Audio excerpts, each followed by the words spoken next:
Bueno, ¿cuál es la consecuencia? O una de las consecuencias de que se haya arremangado el gobierno y esté persiguiendo de una forma mucho más decidida este tipo de fraude laboral. Pues fijaos, que la desigualdad salarial en España ha vuelto ya a la casilla que estaba antes de la pandemia, la casilla prepandemia, ¿vale?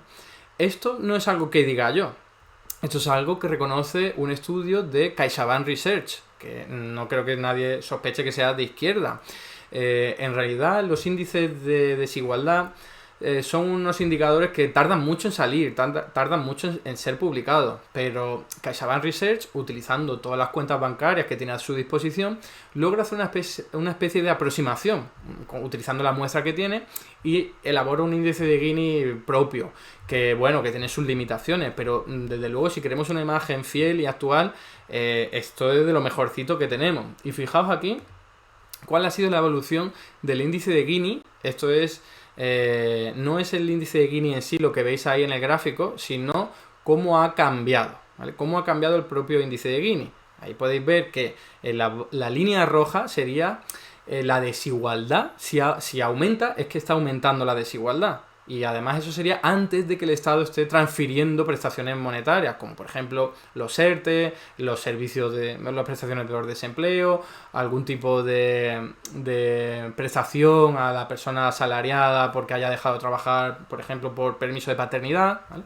Entonces, ahí podéis ver cómo cuando se inició la pandemia, eso se disparó, evidentemente, pero gracias a las prestaciones sociales, por ejemplo, como las del ERTE, logramos tener una desigualdad menor, que sería la línea azul. La línea azul es más baja porque el Estado está redistribuyendo la renta a través de estas prestaciones sociales a las que yo me estoy refiriendo. Aún así, y era evidente, después de la pandemia, o sea, en el momento que se inició la pandemia, y podéis ver la fecha, 2020, la desigualdad era mayor que antes de la pandemia. Esto es lógico porque hay mucha gente que perdió sus empleos y hubo mucha gente también que lo mantuvo. Entonces la desigualdad se incrementa. La distancia entre los asalariados más ricos y los asalariados más pobres aumentó.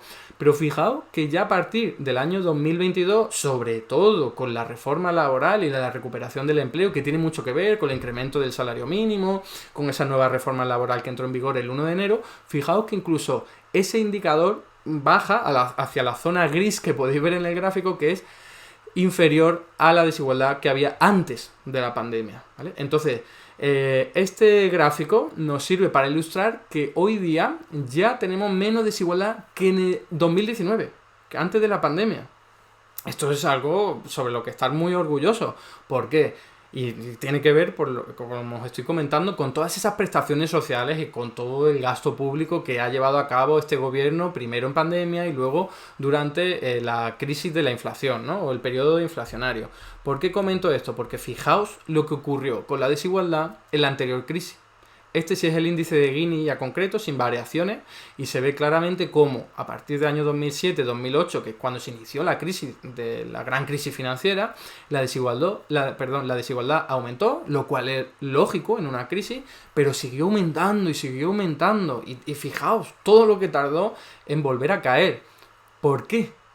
¿Cuál es la diferencia entre esta crisis y la anterior, en la que la desigualdad tardó tantísimo en caer? Y fijaos que ni siquiera recuperó sus niveles anteriores al 2008.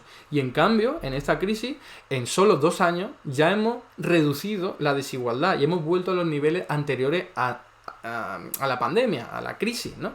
¿Cuál es la diferencia? Pues claramente que en aquel momento, en 2008, tenemos un gobierno que aplicó política de derecha, primero Zapatero y luego el de Rajoy.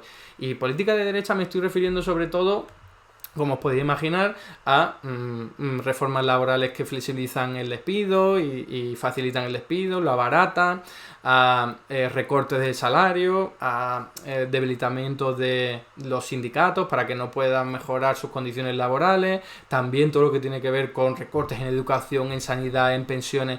Todas esas políticas, que son conocidas como austeridad, ¿no? Austeridad fiscal, pues llevaron a que la cosa fuese peor en términos de desigualdad y que no se recuperara nunca. la desigualdad que había antes de la crisis del año 2008.